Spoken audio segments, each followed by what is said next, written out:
দুনিয়ার চোখে সে এক ভিক্ষুক, কিন্তু মনে লুকানো ভক্তি মহাদেবের প্রতি। ওম নমঃ শিবায়, ওম নমঃ শিবায়, ওম নমঃ শিবায়। একদিন ক্লান্ত শরীরে সে নদীর ধারে এলো একটু জল খেতে।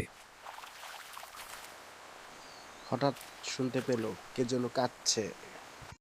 মা, আমাকে বাঁচাও, আমি মরে যাচ্ছি।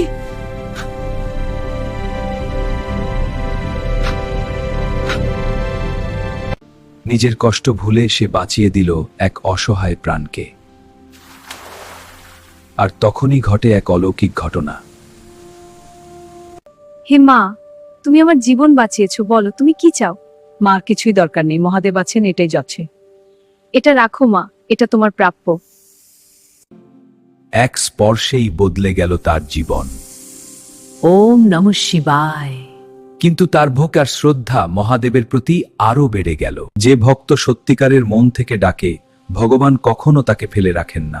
দারিদ্র্য কোচের অটুট বিশ্বাস, আর সেই বিশ্বাসেই তো মহাদেব তার ওপর ফলে না।